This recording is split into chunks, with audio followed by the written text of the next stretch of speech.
Hi, I'm Jeff from Absolute Sheet Metal, Bitchin Parts. We've owned this business for about 5 years. We decided to shoot video number 2. We're going to show you how to change the complete firewall in a 2829 Model A. The first thing you're going to do is get a wire brush or a wire wheel, and you're going to clean off all the spot welds.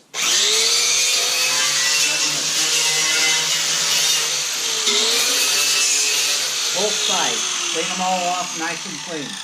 Then you're going to take the center punch and you're going to center punch your spot welds.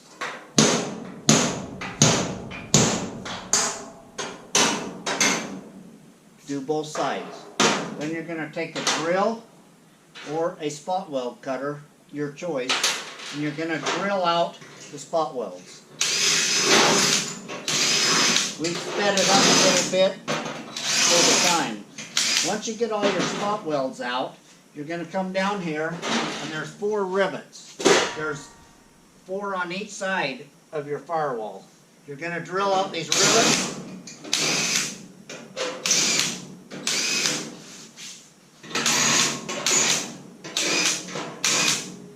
Now once you got all your spot welds drilled out and you got your rivets drilled out, you'll be able to remove this firewall. You can use our firewall with your stock gas tank if you want. So we clamped it to speed up the time.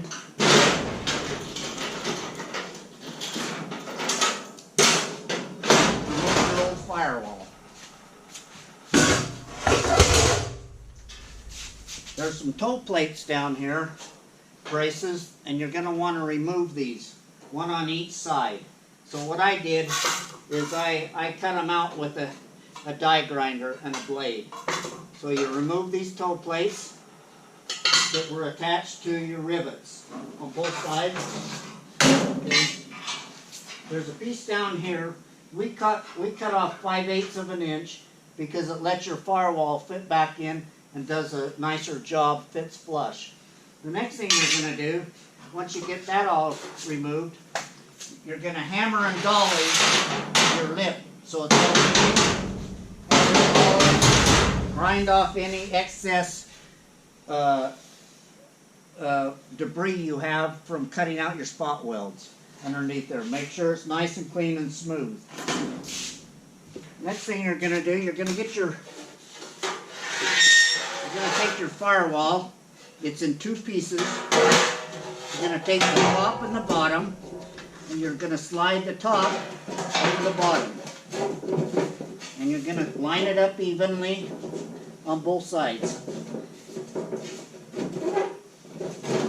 Let it fit back nice and flush. Let it fit evenly. Then you're going to take a clamp to hold these 2 together while you're putting it in place.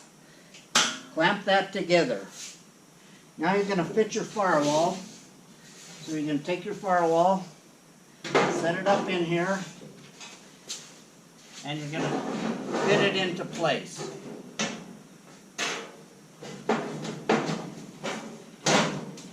Sometimes it takes an extra hand if you got one, but fit it all into place like that. Line it all up. How you got it. Take your other clamps.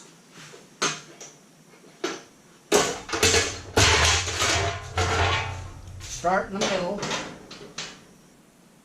Okay, now you have your firewall all mounted into your body and it's all clamped in position. Start from the top, do your clamp, and get it where you want it. And you'll need a lot more clamps than what we have here. And make sure it's all nice and flush. And then start with your rosette welder. Make sure these top and the bottom's how you like them. Take your welder and rosette weld all the spot weld holes. Okay. Once you weld that up with your welder, grind it down nice and clean and smooth. And then on the inside of the firewall, we suggest that you take some seam sealer, get some body seam sealer, and seam seal all the top where they meet, and that'll keep the air from coming in and out your firewall. Hope you enjoyed this firewall. Hope it helps. Let us know. See you on Facebook and YouTube and AbsoluteSheetMetal.com. Thank you.